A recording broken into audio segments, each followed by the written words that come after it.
Welcome to Office Hours, where we answer your tech and media production questions every day. Courtney, what do we have on tap for today?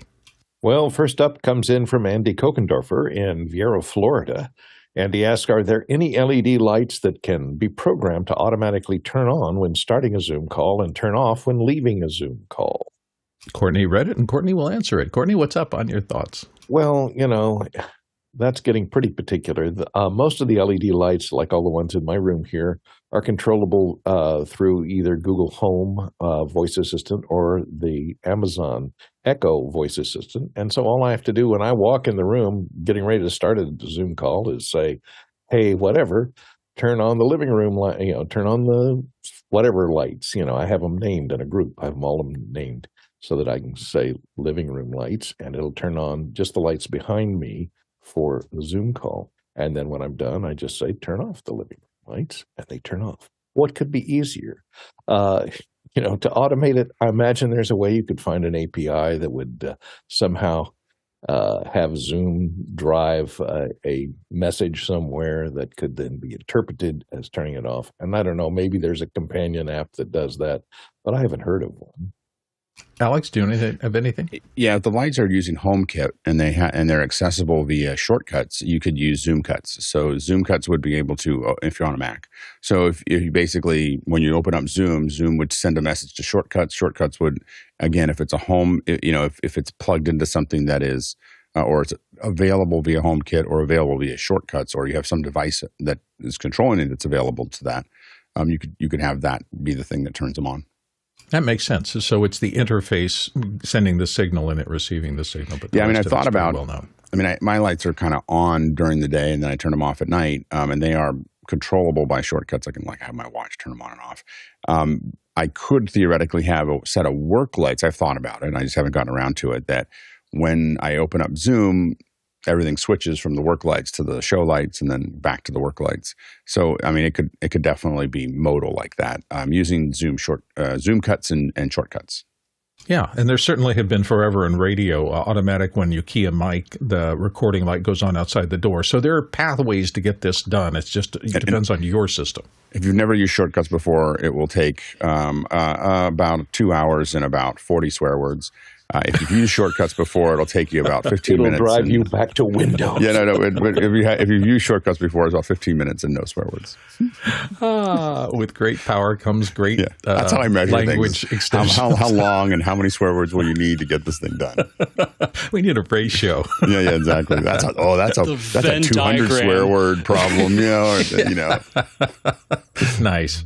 All right, let's get to our next question. Thank you for that one, Andy. Next one comes in from Paul Buchanan in Columbus, Ohio. Paul wants to know, AWS MediaLive offers Motion Graphics Insertion via HTML5. How would you utilize this with all the delays involved? Could you ever time specific graphics, or is there more for constant, or is it more for constant bugs and overlays? Alex, what do you think? Yeah, and Mickey pointed out as well. This is really designed for bugs and overlays. It's not really designed for you to be doing a show with it. I don't even know what the frame rate is. I know with some other devices that do HTML5, the frame rate is a lower frame rate. It's not really designed to be like rolling out or turning on, but you could.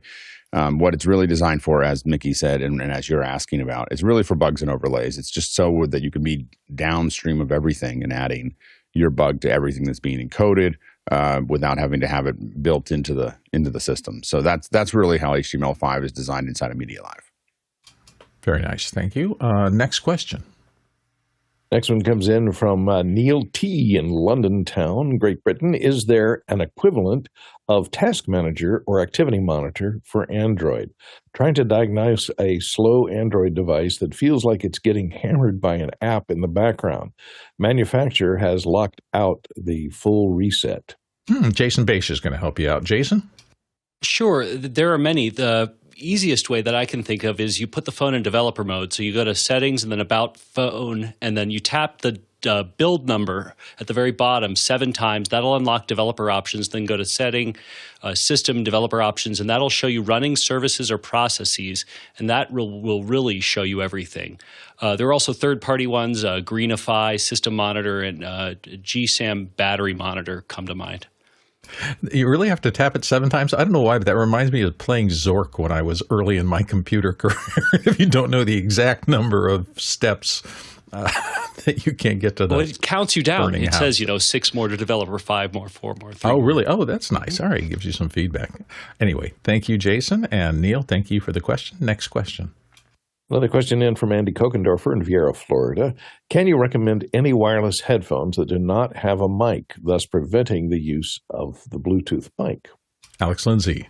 Yeah, I was trying to figure that out, and I'm not clear if there are any headsets that I can think of. I'll let Jason run with it. I'm doing a little research trying to see if I see any of those, but I can't think of the problem is it's kind of seen as a free thing to add, like, and we got a mic. All the mics are pretty bad. The only one that's good that I've used is the Shock OpenCom that has an arm that comes down.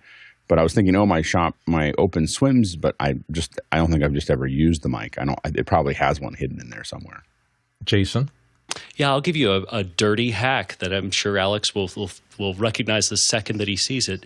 12 South AirFly will take any set of headphones and turn them into a Bluetooth receiver. So, just get any set of cans, any set of earbuds, any set of anything, and turn it into Bluetooth. And that, will just negate the need for a microphone. There you go. They will not have mics built in, unlike most of the other headsets for comms. So maybe that would work. All right. Next question. Paul Kovacs coming in from Elkhart, Indiana. Having switched from using my one and only hyperdeck from playback to recording, what's the best option for adding hardware for a different playback machine to an ATEM for simple video, like a countdown clock or another hyperdeck, Mac Mini, iPad, etc.? Alex, your thoughts? You can use lots of things to do play out. So there's, if you're doing play out there, for simple videos. Now I admit that for shows, we're using Softron on the air. So like that's because most of my shows are 5.1. So we need to be able to have more than stereo audio or we need to have audio because we're doing other playouts with it. So that's our standard.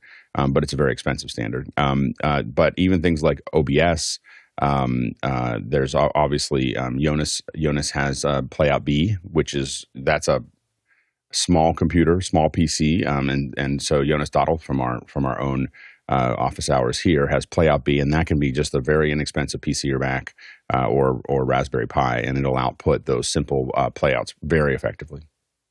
Courtney Gooden. Yeah, that's what I was going to suggest. Playout B on a Raspberry Pi is the cheapest way to go. Of course, there's GMK Tech Windows PCs, which is what I use for Playout, and I have my own Playout software, but you can use VLC or any media playback. Anything that runs on Windows will run on these, and they're like $143 for a complete Windows 11 Pro system. So, and there's plenty of, I think it comes with 256 gigs of storage online, and it has a micro SD card, so you can bring your media in and out without problems to something like that. Alex, you wanted to come back? And David Brady mentioned MIDI, which is also MITTI, which is also a great playout system. John Wallace said Pro Presenter, which is great. Pro Presenter and MIDI and QLab, which Mickey pointed out as well. We'll do things like key fill out. So you may need to, if you're looking for key fill, that's another way to output those. If you have the ability, it depends on what your switcher looks like and how you're using it. So those are some other options as well. Next question. Next one comes in from Kent Kuchelski in Madison, Ohio. Does anyone know anything about using a static string key on Rumble? I try to use it, but it only works once, and it doesn't work every time I stream. It doesn't work like a YouTube or X, where once we set it up in live push IO, and those destinations just work. Alex, do you have a thought? So I just want to say up front that I haven't done any productions with Rumble yet. And I do have some friends though that have done some streams on Rumble. And in general, the impression I have is that it's just barely working. It's just like I think your expectations need to be lowered. Their infrastructure is pretty, it's where everybody started, and so they're getting started, and everybody was a little rough when they got off the ground, and I think Rumble's in that kind of rough mode. So I don't think, if it doesn't work, I wouldn't be that surprised. I think that I think that right now they're still in that kind of not studying enough what everyone else does, or not thinking some things are important and slowly finding out that they are. And that's what it seems like every live team. The only live team that knew what to do first, and even then still progressed, was YouTube Live, but they did that 12 years ago. And so they've, so I think that I wish that everyone would just look at what YouTube Live did, copy them. So it does a pretty good job of how it manages those processes. Our show is driven entirely by your questions, and if you'd like to put a question into the process, the best way is to join Office Hours by going to officehours.global/join. That will get you into the backend system. You'll get notifications of what's coming up. Plus, you can not only vote on questions, but you can have access to a whole bunch of other resources about the show. So officehours.global/join will help you get into that process. That's officehours.global/join. Next question. Coming in from Austin, Texas, Paul Valhus asks, is there a lower priced and smaller viewfinder for the Sony ZV cameras than the Kinefinity Eagle HDMI? And he has a link to the Kinefinity. Jason Bache is going to help you out. Jason? Yeah, there are many. First place my head went were the Portkeys Live 3 4K. Keep in mind it's only got 900 lines of vertical resolution, but still, it's costs about a third as much. Alex. Yeah, Mickey says that this Kinefinity is already very affordable for an EVF. If you need something dirt cheap, you can find a viewfinder loop that attaches with the built-in LCD. Companies like Hoodman and Zacuto have these. And Courtney. What I got, because it has all the built-in, scopes and everything, is this Viltrox, and it's a 5-inch. I didn't get a chance to look and see what the Kinefinity size was, but this is a 5-inch. It's a touch screen, and it's, I think, full HD. It has, HDMI ins and outs, and so you can set your Z1 to put your menus out on that. Now, I'm not sure if it relays the menu selections on this touchscreen back into the camera. I can't guarantee that, but Viltrox, and they're fairly inexpensive. Next question. Sorry, that's me. All right, John Snyder in Reno, Nevada. My current teleprompter sits atop a tripod head that adds 5 inches of height. Suggestions for something of a lower profile. It's mounted on rails that are suspended from above. Alex, can you help him out? Yeah, if you're using a fluid head, it's probably more than you need. So if you're adding 5 inches, I'm going to guess that you have a fluid head on there. If it's not moving at all, really just a ball joint would be enough. So how big that ball joint is up to you, and how big your camera system is and what you're putting there. But a simple ball mount, so it's typically a 3/8 mount that'll drop down on the base, and you can put it on a cheese plate if you're hanging it down below or whatever, and then you're just going to be able to rock it around. You need that ball mount to even things out. But I have this camera that I'm on right now. It's a tiny little ball mount. I mean, it's like this big. So it doesn't. It depends on what else you have. With a teleprompter, you may need to have it a little bit bigger, because I think mine does well with just the camera and lens. I don't know if I'd put a teleprompter on that ball mount. I'd probably get something a little beefier. Jason Bache. It depends on how low profile the teleprompter could be set up. This is the Pocket Q3. This is what I'm on right now, and what I like about it is I'm trying to remember. It's a very inexpensive, very, very, very simple thing that is just straight up connected to a C-stand, and it works beautifully, even with a 6K Pro and a 24-70 f2.8 lens. And it balances really, really well. So there are a lot of options when you start looking into The part's going to bother me. Check chat for the link. Courtney Gooden. Well, it depends on the type of teleprompter that you have, but many of them that mount to the head also have the ability to mount them on a separate stand so that they're freestanding, so that the monitor holds up the glass, and that's mounted on a separate stand. Then as long as you're not moving your camera around, if it's going to be static, you can mount it on a separate stand. We do about 90% of our teleprompting work these days is from a stand-mounted teleprompter. We don't even attach it to the head. We just roll it up in front of put it on its own rolling stand, roll it up in front of the lens, and they shoot through it, just like a regular teleprompter, but the only difference is you have some degree of movement. You can zoom and pan a little bit, but you're not going to follow someone in or tilt down from the ceiling that way. But if you mount it on a separate stand, then you can go as low as you want to, as long as your stand goes low enough to keep the teleprompter out of the shot. When I was setting up my rig here, this was a big problem for me, and I kept looking for something that I could adjust, but that wasn't tall. I had exactly the same problem that you did, John.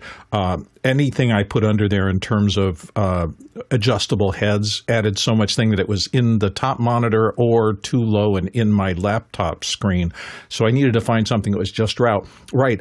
I finally I found something on Amazon, and I can't remember the name of the manufacturer, but I searched gear heads, and I actually searched small gear heads, and I found somebody who made this little plate kind of thing designed for scientific measurement that had 2 axes of adjustment on little thumb wheels, but the whole thing was maybe 3.5 inches or maybe 3 inches tall.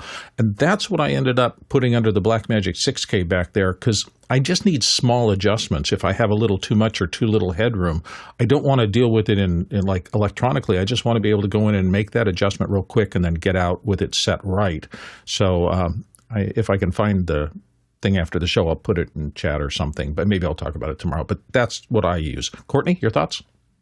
I was just going to show you a picture of the stand-mounted teleprompter going in front. And the nice thing about this, you don't add any weight to the head, so it doesn't become terribly top-heavy, and it doesn't raise the camera anymore. So you can see that teleprompter that's a telescript that has been modified to put a stand mount on the bottom of it. So you just put it on its own stand, roll it up in front. Next question. Once again, I forgot that's me. Paul Wallace in Austin, Texas. Is there a way to synchronize Synology photos and Apple Photos albums? The photos sync, but the Synology photos, they are without albums. Jason Bache, your thoughts? Okay, so in the 3 years that I've used Synology personally, they've gone through no less than 3 separate photo apps. So just fair word of warning. I don't know a way to do this, and I wouldn't even if they did have a pathway for this, because they're kind of all over the place in this regard. And Alex. Yeah, and John Wallace sums up what I was going to say. Is you got to pick a solution and embrace it. Having your photos in lots of different places in different formats, they're not designed to do this. And so definitely photos is not designed to share with others. So it's designed to keep the data in photos and keep it connected to the. It's not attaching any metadata to the photos themselves. And so if you pull all those photos out, it's not going to know what the structure is. But doing this kind of thing is not going to be successful. You can keep on doing it. But this is going to suck up a lot of time and not produce any results. It's just Synology is not good at photos, and Apple doesn't share with others. So you're just going down a path that's going to be really unpleasant. Next question. Next comes in from David Brady in New York, with Mimo Live at its Zoom integration. What is the maximum number of participants that can be brought into a production as ISO feeds? Alex, I believe it's 8. So I think that 8 is the maximum number in Mimo Live right now. It doesn't. I don't think that's a technical limit for Zoom ISO. But I think that's the way it's set up right now in Mimo. Next question. Next one comes in from Gordon Lake in Los Angeles, California. Hope you're safe, Gordon. What would NVIDIA's Project Digits desktop supercomputer be the best solution for running open source AI models locally? And he has a link there to the Digit. Alex? Yeah, this platform, it's designed to be a relatively inexpensive way to have the Blackwell system architecture on your desktop. I don't think it's designed for you to build AI tools that you're actually going to use. I think what it's designed for is researchers, students, and developers to get used to the Blackwell architecture before they execute it in the cloud or into larger things. So the idea is that they have somewhere to play that they can do that. So I don't think that, from what I've read, obviously I haven't used it yet because I don't think it's been shipping yet, but from what I've read from the link that you put in there, what I think is that it's really just designed as a way for people to do the research and do it both privately and less expensively, where they're constantly hitting the model and understanding how the model works. Next question. This one comes in from Rihanna Dopapopoulos in Chute. It says, if you run out of disk space on your iPhone, what's the best way to do a disk cleanup? Jason. Disk space. Sorry. Yeah. Jason Beige. Depends on what's taking up the space. If you just want a one-word solution, let's go to two. iMazing is an incredible app that will really give you just nearly endless control over your iOS device. But it really depends on what's taking up the space. If you've got Netflix things downloaded, get rid of them. Easy way to check that is to go into settings and then iPhone storage, and that'll just break it down for you exactly where your storage is going and why. If you've got a modern iPhone, of course, you can also just plug in a USB-C or a Thunderbolt drive and pretty much directly pull a lot of stuff off. Alex Lindsay. Yeah, you can also look in the apps. You can look at the total app usage. Look at which apps are taking up the most space. You'll find that there are apps that you're not using anymore that are a gig or 2 gigs or more. So they have they downloaded a ton of data or whatever. And so that's the best thing to do is to look for applications that you're not using anymore, because there's probably a bunch of them, and when they may add up to a fair bit. I don't know how much you're trying to get rid of. I have to admit that I'm trying to figure out whether I get a terabyte all the time, and I never get close to it. So I realized that I was looking at getting a 16. My 15 has got 250 gigs on it, so I'm thinking about a 512. But I know that if I get a 512, I'll be upset.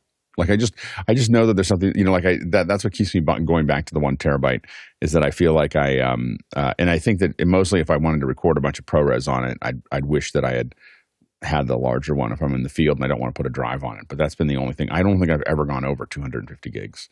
So it's going to be, but right now I'm right at that. So I would be in your position if I had gotten 250 gigs. so anyway, so I think that, but if you're going to keep on running into that disk space problem, also make sure that your phone, that you're only holding proxies in iPhoto, because it can, you can have it keep the originals in the cloud and then become more efficient and that's a setting in iPhoto that might make it a bit smaller. And then finally, look at Apple Music and Spotify. How many songs have you downloaded and at what quality? I happen to download a lot because I travel and I don't want to have to think about the internet. So I have probably, I think I looked the last time, I have 60 gigs just in songs, that are there. So take a look at what Spotify and Apple Music are downloading if you've downloaded a lot of playlists. Yeah, and if you have one of the newer phones, it's much faster to back up. I do images of my phones, particularly all the back stuff, all the time, and that way I can just go through and burn stuff knowing that it's saved somewhere else. If you use iCloud, the same thing. It'll let you mirror your phone's state constantly to that. So things to think about. Good luck with it. Next question. Next one comes in from Elkhart, Indiana, and Paul Kovacs asked, what is a great resource for getting up to speed on Keynote for someone that has barely scratched the surface of it, and then into the advanced features like usdz, using in production, etc.? Jason Beige. Like any well-made app, the advanced things are actually simple, and the simple things you can get really deep down and advanced into. Lynda.com, which is now owned by LinkedIn, I believe has some kind of quick and dirty startup stuff. Also, don't overlook Apple's help. Like the help menu is an astonishing resource, and it is continuously updated. And I've found many a gem in there. Yeah. Alex? if you're an educator, Apple actually has little seminars, webinars that are for educators, and they do Keynote ones that are amazing. Or they should do them for everybody, because some of the educator ones, like they'll do things in the educator one. I jump into them when I see them coming by. I'll jump into an educator one and just kind of sit in the back and watch. And there's always something that they show that I'm like, what? Like, for instance, they were on your iPad. If you're only in the iPad, you can take your pencil and hit and record if you want to animate and just drag something and just jiggle it around of where you want it to be, and it will just save that animation and play it out. And so you can say, well, this thing just kind of goes around and around and around, and that kind of thing is pretty crazy. There was a Ken Jordan pointed out there was a focus on Apple Keynote. This was something we did. So there is there's some I think what we've shown so far with that.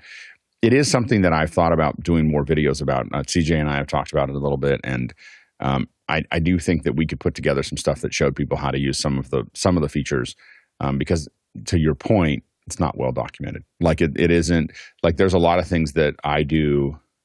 Like I was talking to someone about play out order or action order, like, and how long I spend in the action order and combining actions and moving things around. And someone was like, I've never opened that. And I was like, how do you do presentations without opening that? So there's a lot of things that are hidden in there that would make sense. And we'll look at trying to do some more videos about it. Courtney Gooden. I haven't tried it with Keynote yet, but as Alex has tried it with a few things, is if you find the PDF of the manual for Keynote, drop it into NotebookLM, and that way you can ask it any questions like, how do I do this? And it'll give you a fairly concise answer as it looks at that, the entire book on how to use Keynote that comes from Apple and explain it to you. Alex Lindsay? Yeah. Even without NotebookLM, if you have ChatGPT, you'd be surprised at how often it can be right about applications. And the great thing is, whether it's accurate or not, because you go do it, it works or it doesn't work. But I've had it build very complex pipelines in Resolve. Last night, I was trying to do something with my Mix Pre 10. And I just wasn't totally sure where everything was. And I said, well, how do I do this? And how do I do this? And I just asked ChatGPT, and of course, it just laid it out for me exactly how to put it together, and it was completely accurate. So I think that, don't underestimate the ability to use AI to just have it opened while you're learning an app. I'm right now, I'm learning Airtable a lot. I'm just adding a lot more than I used to. And I sit there with the ChatGPT open, like, I want to do a calculation between this, and this. How do I do that? And it goes, okay, now you just follow the instructions, and anything that's well documented it's fairly accurate. And if you're just looking for structured training, they used to, I don't know if they still do, but in the larger Apple stores at the business, they usually have a business consultant there, and sometimes they do that kind of training. They have the traditional structured training. I find, and this is personal to me, if I just try to kick around the tires of a program and then look up things that I have a problem with, I end up getting what I call Swiss cheese training. I get trained on the things I need to know, but I miss often the little connective tissue stuff. So I actually like, the first time I'm getting into a new program, some sort of structured training where somebody guides me through. If you know these 15 parts of the software, you'll overall have an idea of what it does. Then you can look at those specific things. So I would look at that. Plus, Apple has Keynote users guides, and there is an Apple support page for Keynote. So those are two things that Apple does officially for that. So all those options. Next question. From Tony Mobley in Noonan, Georgia. Thanks to Mickey and Tláloc, I am using the Blackmagic Design camera app as my primary camera, I suppose on his iPhone. Well, what is the panel's view of this app in early 2025? Alex, what do you think? Yeah, anytime I have to do any heavy lifting, I open up the Blackmagic app. Keynote is the other one that I've played with a little bit. That I think is kind of halfway between it's like if I'm shooting something that's just fun, I tend to use Apple's photo app or camera app because it just works, and I don't get the settings off, and it generally just does what I expect it to do. I've been playing with Keynote, which is kind of halfway between it's got kind of a more clean interface than Blackmagic, but not quite as many tools, and it's got a little bit more control than you get from the photo app. So it's really, for me, for a day-to-day basis, of course, Megaforest has Shoot, which is really good for some of the live stuff. We've used it for kind of heads-up display stuff that we've done. But I think that the three that I use when I'm out in the field shooting is typically photos if it's just for fun. If I'm just grabbing some data, I take so many notes with photos. So if I'm doing site surveys or whatever, I'm taking pictures of everything because I don't try to remember anything. I just take pictures of them.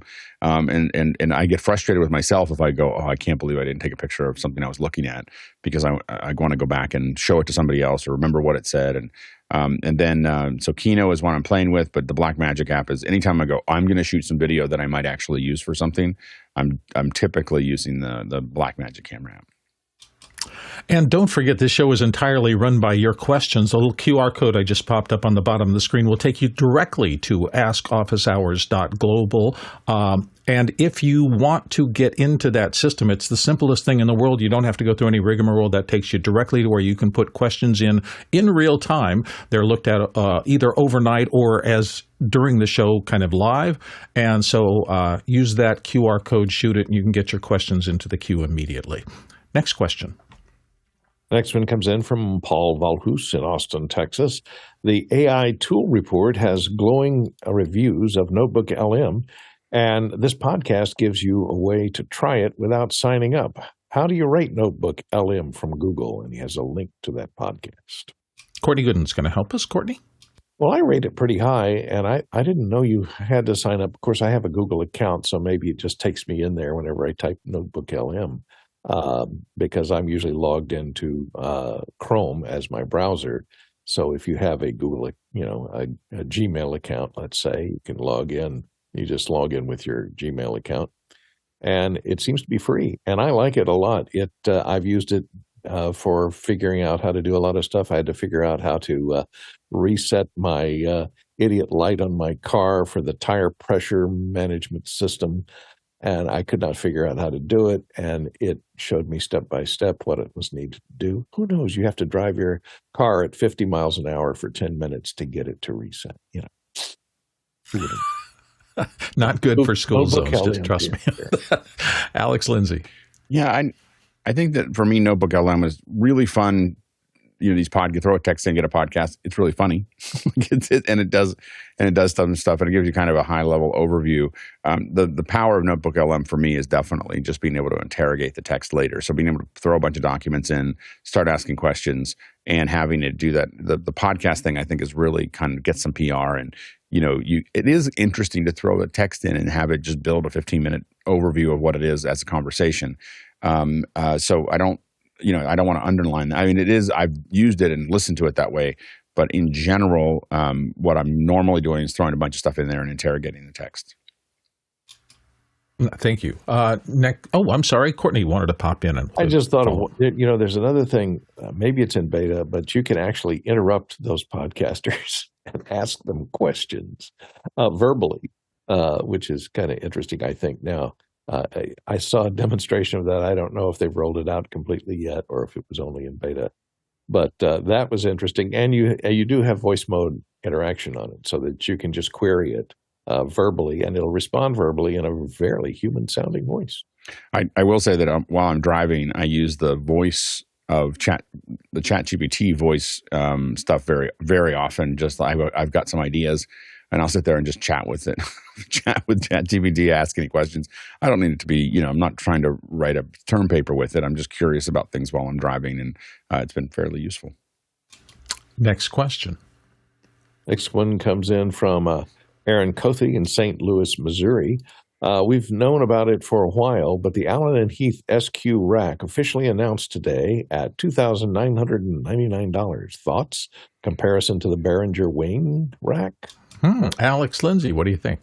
Yeah, so here it is. This is the Allen Heath rack, and so I think that it's a fair bit more expensive, but it could be better. I mean, we don't know. We haven't been able to test it, obviously, so it's brand new. It's got lots of cards, of course, that you can use here. There was something that I saw here that was really, I'm like, when are we going to give up the like we're going to make the putting interface sound effects? No, the skeuomorphic. This I got to make it look like some old thing that no one even. I was talking to someone who does this, He was like 20 something, early 20s. He's like, I don't understand why these interfaces look like this. He goes, I don't know what that is. And then I was like, it's supposed to look like an old mix, this old effects box. And he goes, okay, I've never seen that effects box. Like, I don't know what am I looking at here? It just looks like dumb graphics that take up a lot of space. And so anyway, I think it's a funny thing to have there. I think that if you really like Allen and Heath products, you're going to lean towards getting this rack because it's going to be really convenient for a lot of productions. The Allen Heath interface, I used to own a bunch of Allen Heath mixers. I don't own them anymore. I don't know if I would go back.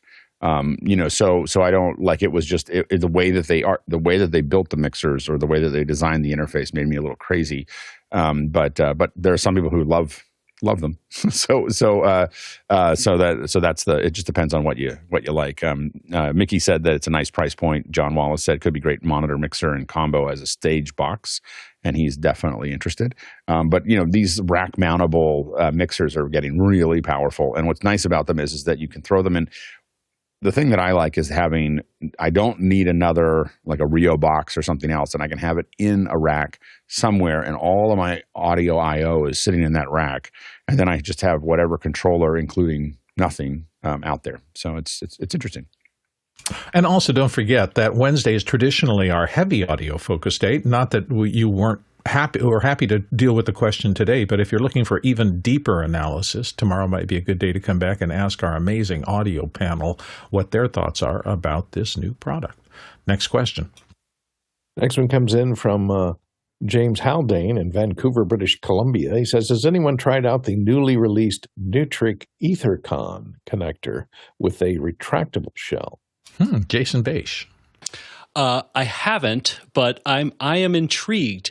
Had I not, already spent a fortune on this is a Midas DP48 that I plug into my X32. Had I not already spent a fortune on the etherCON that I need, I'd be severely tempted. But yeah, if the need presents itself, it's a really neat idea. Cordy Gooden. I just didn't, etherCONs, the Neutrik etherCON, this is the standard ones, have been out for a long time, and they have both the RJ45 connector is contained in this lockable shield that looks very much like an XLR connector, and same for the cabinet mount. So I don't know what would retract, but maybe there's something new that they have. Maybe they have the outer shell that can retract so that you can test the pins or something. Or maybe if you need to retract that shield around the outside to plug it into a receptacle. To use it as a normal Ethernet. Just a normal Ethernet cable. That makes sense. Okay, yeah. So you don't have to plug it into the female. Right. It doesn't need a ring around the female to plug in. Right. Ring around the collar. Yeah. Yeah, there you go. Next question. Paul Wallace in Austin, Texas. I have a duet to make my iPad an extra screen for my M1 Mini. Any better non-subscription way to do this? And Jason Beish is going to help you out. Yeah, assuming your iPad isn't severely old, you can just go on an M1 Mini and pull down and go to the screen mirroring option that I am covering up with my PIP. And what it will let you do is extend your desktop. So go into full displays and hit this add in displays, and anything that is AirPlay compatible should be able to be directly addressable. And the latency is really, really good if you plug it in directly. Yeah, it's a very nice feature to be able to demo things on iPhones and iPads and things like that, to remote your desktop out to them so you can drag stuff out there. Next question. Next one comes in from Pedro G. Gonzalez III in Washington, D.C. What is the remotes band? Oh, going back to office hours history. Alex, you want to explain the process? Yeah, there's a lot of very talented musicians inside of office hours. And so there were, and basically during COVID, we had a lot of extra time. And so we started thinking about putting together songs where everyone just played in their house. We saw a bunch of people doing that. And some of the many many talented musicians got together, and we had a talented engineer, and we basically put all of these songs together. And so if you look at officehours.global/focus on and / the remotes, you'll see a list of the songs that they put together. It's really amazing. Just incredibly talented folks putting these together, and no one ever seen each other. Since then, they have reached out and many times have. I think that what's interesting about it is that they had never met each other when they built the songs. I think a lot of people say, "Oh, you can't build relationships in online," but we have absolutely done that here in Office Hours. Where you have a lot of people that you feel like you know well, and then when you're in the vicinity of those folks, you oftentimes are looking out to meet them in real life. And so I think I think a lot of them have met each other since then. But it was really an amazing process. They're still talking about stuff. I don't know when the next song will come out. I think it's everyone's busy now. So I think it's going much slower than it was, but fantastic work that they've done so far. But I wouldn't say it's fast. I would say it's just going very slowly. Yes. Glass is technically melting just very, very slowly. If there was any upside to the pandemic, and that's certainly considering the number of displacement and sadness that rolled through the entire world through that, but if there was any tiny spark of positive for me, it was meeting all the people from Office Hours and having been a little bit involved with the remotes band. It was just a lovely thing to meet this group of people and to work on things remotely. I learned a lot about remote management because I edited a couple of the videos that the remotes band did.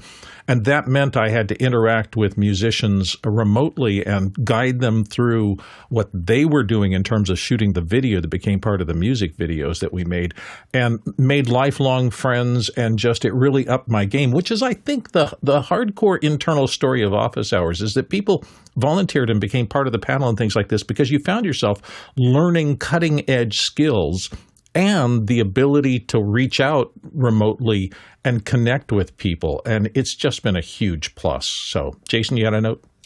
Bill's being modest.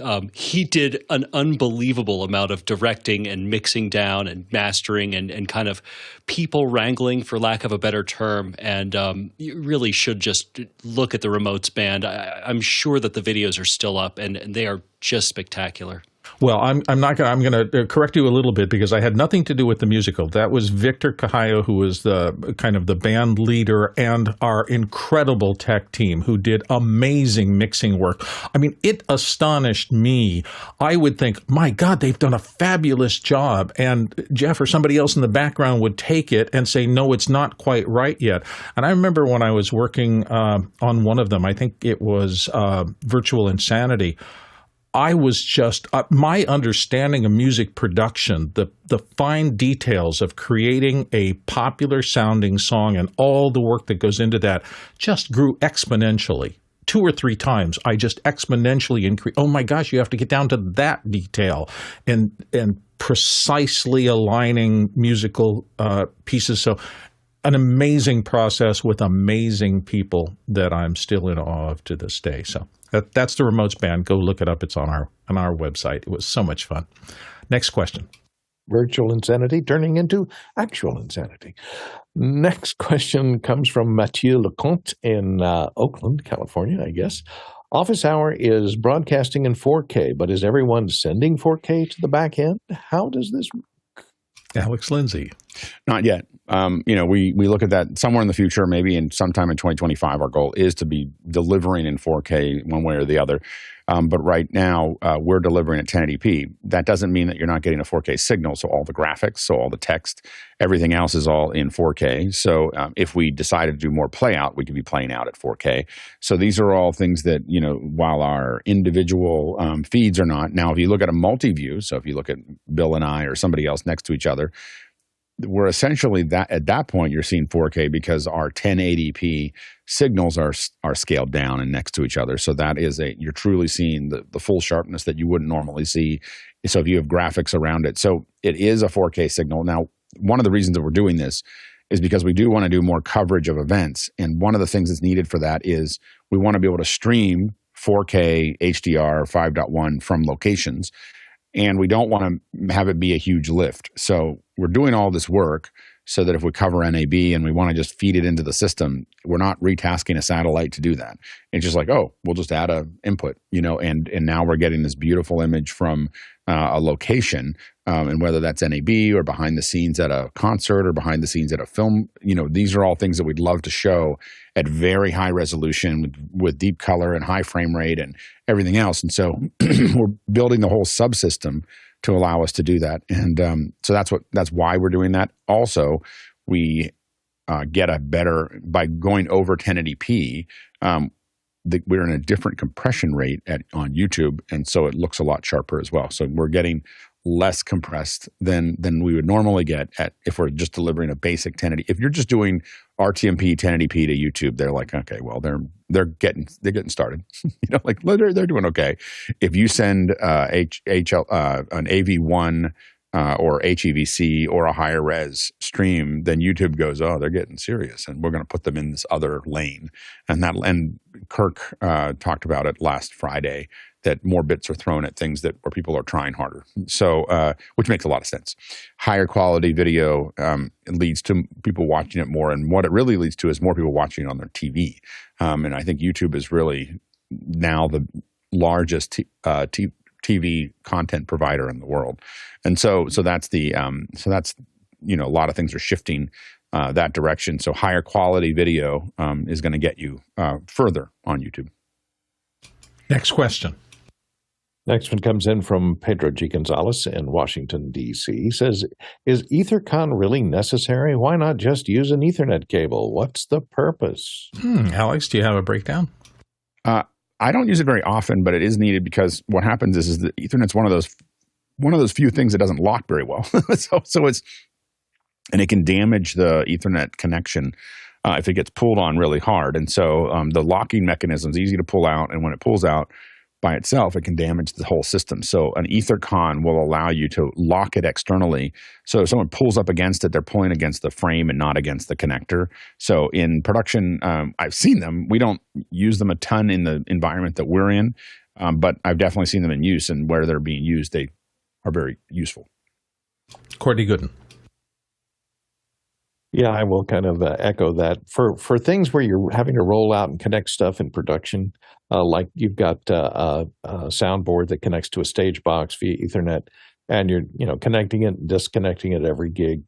You want to protect that connector as you're rolling it out and bringing it back, because one person stepping on the little plastic RJ45 connector can break it. Especially the little plastic clip that holds it in there. When you're winding up the cable and you're dragging that RJ45 across the floor with a bunch of other cables on it, that little thing works as a great hook to hook on any other wire that it gets in its way, and you pull on it and it snaps off, and now it has no means of connecting without replacing that connector. And the etherCONs prevent that because the RJ45 is completely contained inside that shell. And it doesn't, when you pull it backwards, it also is strain relief. The wire is strain relief, so you're not going to pull the wire out of the connector itself because it's attached firmly in that strain relief at the back. So that's a really good reason. So use it on cables that you're rolling out and putting back frequently. I wouldn't use it on a regular install or something that's sitting in a rack and never going to move. Next question. Next one comes in from Aaron Kolke in St. Louis, Missouri. Popular tech YouTuber Linus Sebastian, I never knew Linus's last name, recently commented on attending an in-person events. It seems he agrees with Alex. Would Alex like an opportunity to get on his soapbox? Is it dusty in the corner? No, it's sitting right under my table, because anytime someone asks some question like this, I need it to be close by. So I just pull it out. I just pull it forward. It's kind of like a footrest. I think that we're all starting to see, again, I think maybe I started talking about it a little earlier because I've streamed hundreds and hundreds of keynotes for many of these companies, and and I sat there watching them and realizing that the keynote process is on its way out. Like it's not dead yet. We still see people doing it, but I noticed. I think that when I watched the NVIDIA keynote, I really felt like there was a turning point in my mind where I feel like Jensen is one of the best presenters out there. And for me to be skipping through the 12-minute highlight version of his to get to what I wanted, that's when I realized it was over. Like I was not interested in watching the whole thing. I wasn't even interested in watching the 12-minute version. And so I think that is that's a harbinger for that we're probably moving past this idea. And I think that part of it is still that Apple, we had COVID and people got used to doing some stuff online. People don't want to go to these things as much as they used to. Unfortunately for us, that most companies handled COVID incredibly poorly, which is part of why Office Hours was created, is try to mitigate some of that so that people didn't do so many bad online events, but they still did. So, we're going back into this keynote space. I think that the challenge, is going to be that there's a lot of people who don't, are doing things, it's safer to do the same thing you did before because if you do something different and it fails, then you're under the bus. If you do something you're the same and it fails, we'll figure out there's some detail that we missed or there's something we have to look at.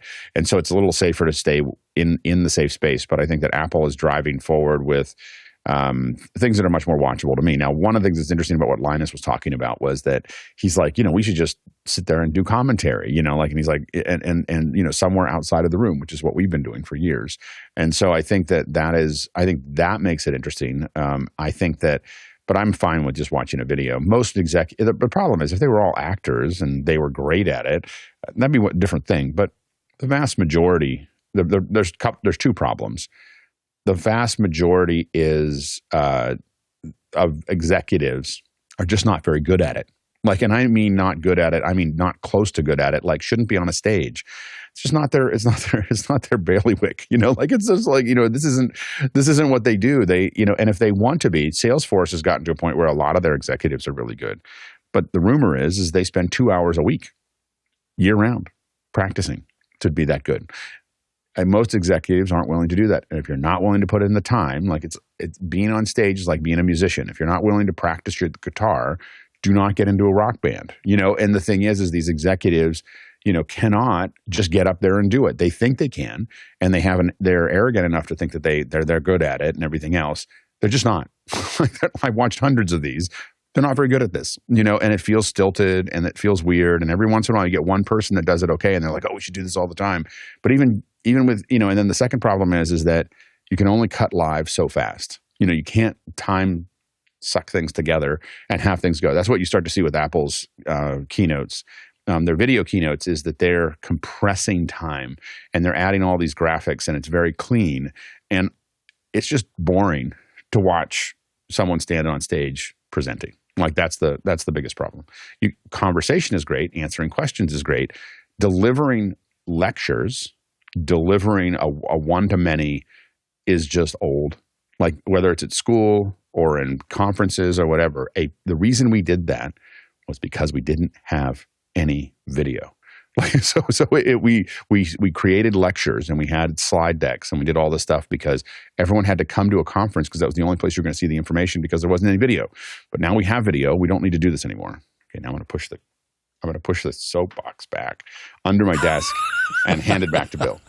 Do you have a custom case for it? You said it's like a zip case. It's got rails. It's got rails. And I just push this little button. It's a little button, like a banker button. I just push it underneath here, and it just rolls out. And then I jump on it, and then I say what I'm going to say, and then I can.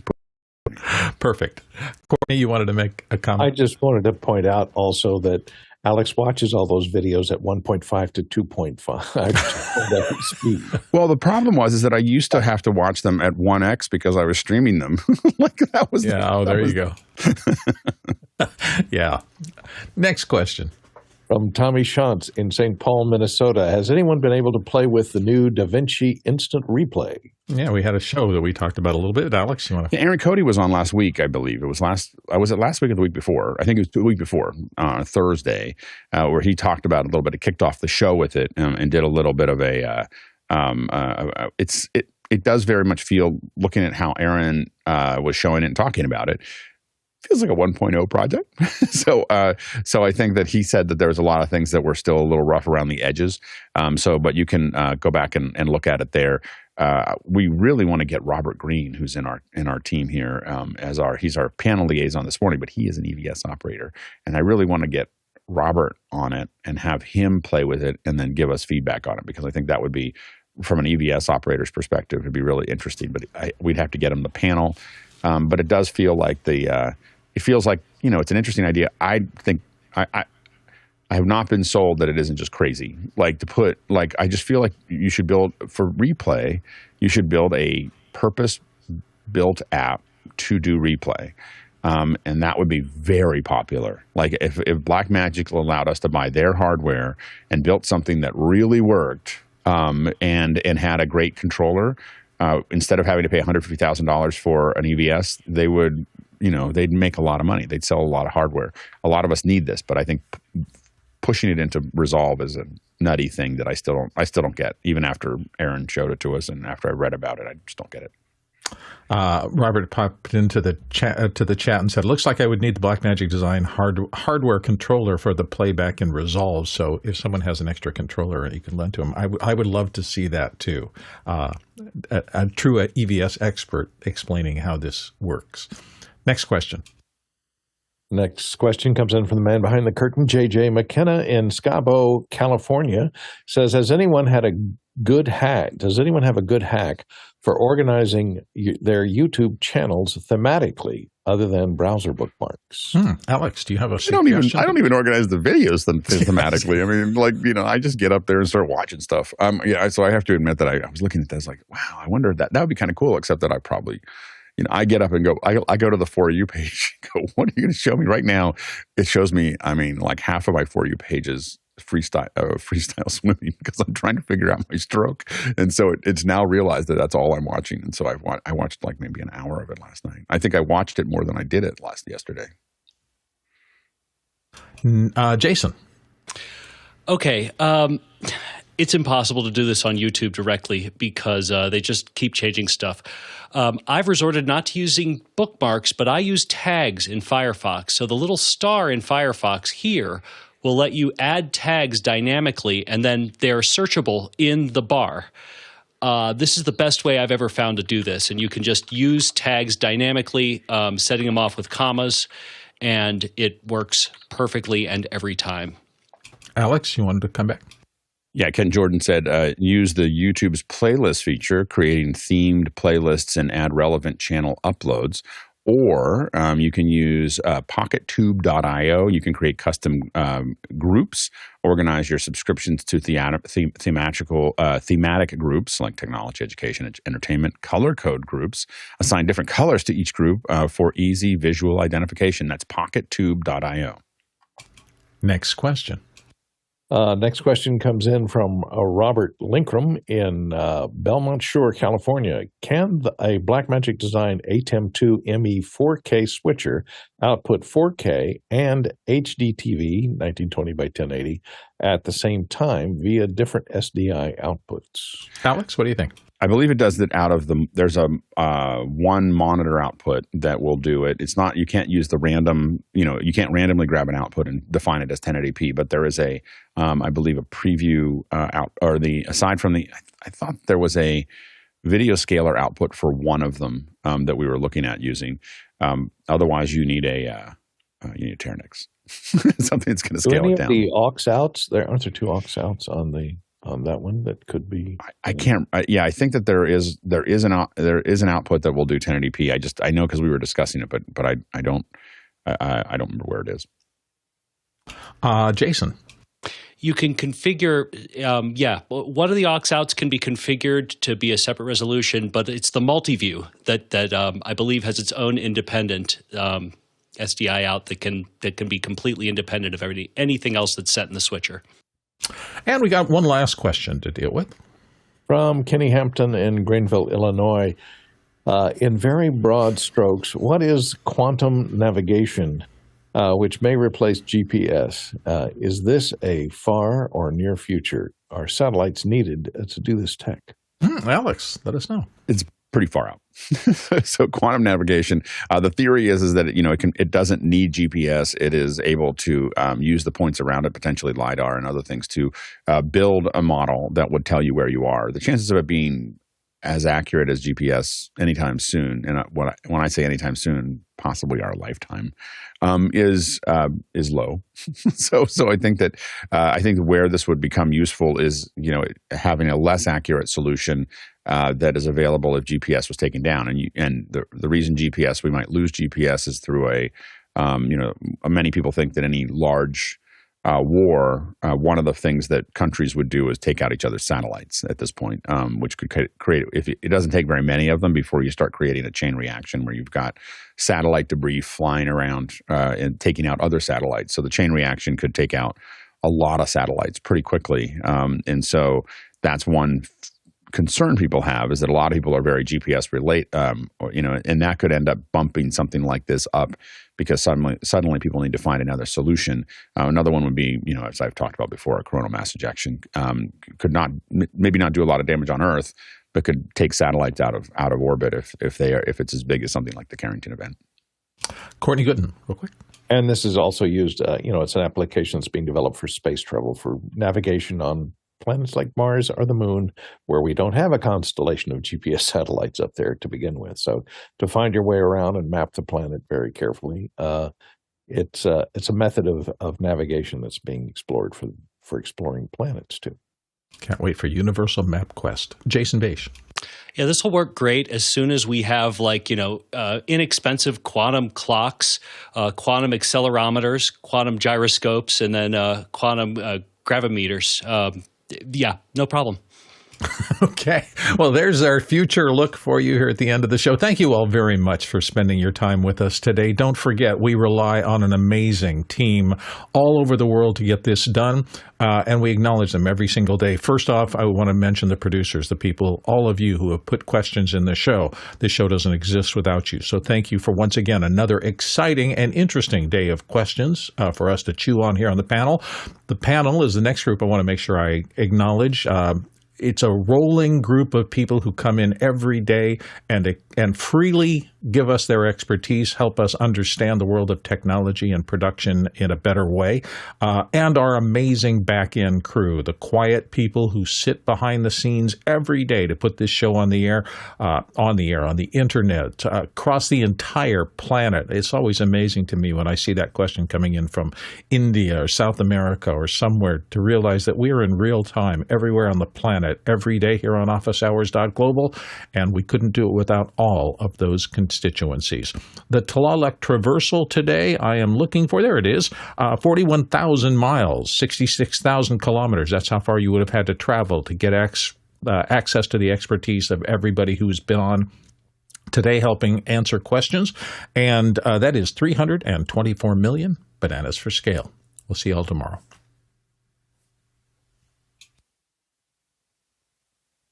Nicely done, gentlemen. Okay. Yeah, that was fun. Off to my next meeting. Yeah. All right. See everybody. Take care.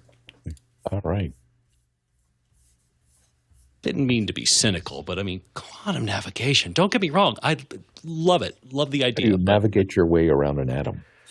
It's no Watch out for the protons.